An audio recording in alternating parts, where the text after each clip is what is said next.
आज मैं आपको जिस अपराध के बारे में बताने वाला हूं, वो भारत में अब तक हुए किसी भी आर्थिक अपराध से बहुत बड़ा है। वो इतना बड़ा घोटाला है कि अब तक हुए लगभग सारे घोटालों का अमाउंट जोड़ लिया जाए तो भी वो इस घोटाले के बराबर नहीं हो सकता। ये इतना बड़ा भ्रष्टाचार है कि दूसरा कोई भी भ्रष्टाचार इसके सामने आपको बोना लगेगा। ये इतनी बड़ी ठगी है कि इसके शिकार हुए लोगों की संख्या कुल ठगी के पीड़ितों की संख्या से कहीं ज़्यादा है और ये लगातार बढ़ रही है। इसके बावजूद सबसे बड़ी बात यह है कि ये सबसे बड़ा आर्थिक अपराध भारतीय कानून के हिसाब से अपराध है ही नहीं, और जब वो कानूनन अपराध है ही नहीं तो उसके लिए सजा का प्रावधान तो हो ही नहीं सकता। आज मैं नैतिक आधार पर जिस अपराध की बात कर रहा हूँ उसका शिकार हर कोई है। मैं भी उसका शिकार हुआ हूँ और आप भी कभी ना कभी उसका शिकार जरूर हुए होंगे। और अभी तक जो लोग इससे बचे हुए हैं बहुत भाग्यशाली हैं, लेकिन भविष्य में भी ऐसा ही हो नहीं कहा जा सकता। हमारे चैनल पर लगभग 150 वीडियोज़ हैं, लेकिन आज से पहले किसी भी वीडियो में हमने ऐसा कभी नहीं कहा कि आप इस वीडियो को पूरा देखिएगा। परंतु आज आपको ये वीडियो पूरा देखना है और शेयर भी करना है। इसके साथ ही कमेंट में अपने अनुभव भी साझा करना है। नमस्कार, मैं हूं मनोज मनु और आप देख रहे हैं द चाणक्य।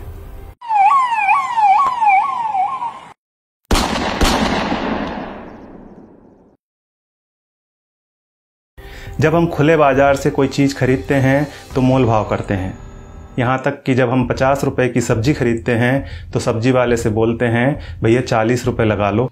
जब हम किसी शॉपिंग मॉल से खरीदी करते हैं तो वहाँ पर भी एक फिक्स डिस्काउंट होता है। लेकिन क्या कभी आपने हॉस्पिटल में भर्ती अपने किसी मरीज के लिए दवाइयाँ खरीदते समय बोला है कि भैया कीमत ठीक ठीक लगा लो? नहीं, ऐसा हम में से कभी भी किसी ने नहीं बोला होगा। यहाँ हम यह नहीं कह सकते कि 100 रुपये की दवा है तो 40 ले लो, लेकिन हमें ऐसा कहना चाहिए, ज़रूर कहना चाहिए। आपको मेरी ये बात अजीब लग रही होगी, पर मैं बड़ी गंभीरता से आपसे कह रहा हूँ कि आपको ऐसा ही करना चाहिए, और मैं ऐसा क्यों कह रहा हूँ आपको आगे बताऊँगा पूरे प्रमाण के साथ। आज मैं आपसे अपना एक अनुभव साझा कर रहा हूँ जिसे देखने के बाद आप जब कभी किसी हॉस्पिटल में किसी अपने के लिए दवाइयाँ खरीदेंगे तो ज़रूर बोलेंगे भैया 8000 का बिल है, 4000 लगा लो। अच्छा चलो 4200 ले लो। दरअसल कहानी ये है कि हाल ही में मेरी एक बहुत नज़दीकी रिश्तेदार बीमार थीं। वे मध्य प्रदेश के गुना ज़िले में एक जगह है राघोगढ़, वहाँ रहती हैं। मध्य प्रदेश के पूर्व मुख्यमंत्री दिग्विजय सिंह का गृहनगर है राघोगढ़।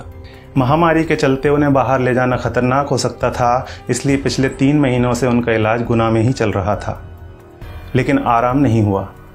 उनको पेट से संबंधित कुछ समस्या बताई गई थी। जून में जब लॉकडाउन खुला और हालात थोड़े ठीक हुए तो हमने उन्हें भोपाल, जहां मैं रहता हूं, वहां दिखाने का फैसला किया। यहां एक हॉस्पिटल है गैस्ट्रो केयर, जिसके ऑनर हैं डॉक्टर संजय कुमार। 12 जून के दिन मैंने उनके हॉस्पिटल में अपॉइंटमेंट के लिए कॉल किया तो 6 दिन बाद यानी 18 जून का अपॉइंटमेंट हमें मिला। इस दिन जब हम लोग उन्हें लेकर हॉस्पिटल पहुंचे तो वहां पहला नंबर ही चल रहा था और हमें 8 नंबर मिला था। लेकिन माताजी की उम्र और हालत देखते हुए हमारे आग्रह किए बिना ही डॉक्टर साहब ने पहले पेशेंट को देखने के बाद ही दूसरे केबिन में बुलाकर उन्हें देखा, ज़रूरी जांच लिखी और उन्हें एडमिट करने के लिए बोल दिया। कुल मिलाकर उनका इलाज शुरू हो गया। अगर आपका कोई अपना कभी हॉस्पिटल में एडमिट हुआ है तो आपको ज़रूर पता होगा कि हॉस्पिटल का पहला दिन कितना भारी होता है। एक तो हमारा अपना कोई पीड़ा में होता है इसलिए, और दूसरा यह है कि इस दिन पैसा पानी की तरह बहाना पड़ता है। हम सब जानते हैं कि पैसा कमाना कितना मुश्किल है। जब हम कोई काम धंधा करते हैं या जॉब करते हैं तो कितना मुश्किल होता है पैसा हाथ में आना, लेकिन हॉस्पिटल में वही मुश्किल से कमाया हुआ पैसा हाथ से बालू की तरह निकल जाता है। फिर भी हम सभी अस्पताल में जितना पैसा मांगा जाता है खर्च करते हैं। अगर किसी के पास पैसा नहीं होता तो वो उधार लेता है, लेकिन इलाज तो करवाता ही है।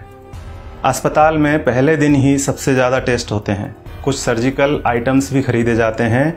इसी दिन सबसे ज़्यादा दवाइयाँ लिखी जाती हैं। हॉस्पिटल में कुछ पैसा एडवांस के तौर पर भी जमा किया जाता है। हमने भी वही सब किया, हमें भी दवाइयाँ लाने के लिए कहा गया। आजकल हर हॉस्पिटल का अपना मेडिकल स्टोर होता है, सो यहाँ भी था। हमने दवा ली और हमारा जो पहला बिल बना वह था 8,369 रुपये का। हमने अपनी जेब से इतने रुपए निकाले और देना चाहा तो पता चला कि हमें तो सिर्फ 4,620 रुपये ही देना है। क्या आपके साथ ऐसा कभी हुआ है कि आपने 8,300 रुपये की दवाइयाँ खरीदी हों और किसी अस्पताल ने आपको 4,600 रुपये ही लिए हों? शायद नहीं। हमारे साथ भी पहले ऐसा कभी नहीं हुआ था। अब यह बिल देखिए, दवाओं की कुल कीमत है 8,369 रुपये, जिसके नीचे लिखा है डिस्काउंट 3,748 रुपये। नेट अमाउंट है 4,600 रुपये, जिसका भुगतान हमें करने के लिए कहा गया। ऐसे हमारे पास और भी कई बिल हैं। हमने 5 दिन एडमिट रहने के दौरान वहाँ से कई बार दवाइयाँ खरीदी और हर बिल पर हमें छूट मिली। सबसे बड़ी बात यह थी कि ये डिस्काउंट हमें मांगने पर नहीं मिला था, यह बिना मांगे हमारे बिना आग्रह किए पूरे सम्मान के साथ हमें दिया गया था, क्योंकि ये डिस्काउंट वहाँ उनके बिलिंग सॉफ्टवेयर में ही फीड कर दिया गया है। और आप यह जानकर हैरान होंगे कि डिस्काउंट का प्रतिशत 2, 4 या 10% नहीं है, यह बहुत ज़्यादा है। कुछ सर्जिकल और इंजेक्टेबल में डिस्काउंट 91% यानी 91% तक हैं, और जितने भी पेशेंट वहाँ एडमिट हैं सबको इसका लाभ मिल रहा है। अब आपके मन में सवाल उठ रहा होगा कि ऐसा क्यों? हम भी यही सोच रहे थे कि आखिर ऐसा क्यों। तो हमने डॉक्टर साहब से सीधे पूछ लिया, क्योंकि इसका जवाब तो वही दे सकते थे। फिर उन्होंने हमें बताया कि क्यों उनके अस्पताल में इतना डिस्काउंट दिया जाता है। उन्होंने हमें समझाया कि MRP का खेल क्या होता है। एक उदाहरण के तौर पर उन्होंने बताया कि एक इंजेक्शन 270 रुपये का आता है और उस पर MRP आती है 1,000 रुपये। उन्होंने कहा कि मेरा मन नहीं माना कि मैं 270 रुपये का वह इंजेक्शन अपने पेशेंट को 1,000 रुपये में बेच दूँ। मैं डॉक्टर हूँ, मुझे अपनी फीस और मेरे हॉस्पिटल की दूसरी सेवाओं का चार्ज मरीज से लेना है। 270 रुपये का इंजेक्शन 1,000 में नहीं बेचना। ये बात तो हुई डॉक्टर संजय कुमार के नैतिक मूल्यों की। अब यहाँ सवाल ये है कि दूसरे ज़्यादातर अस्पतालों के मालिकों ने क्या अपना ज़मीर बेच दिया है?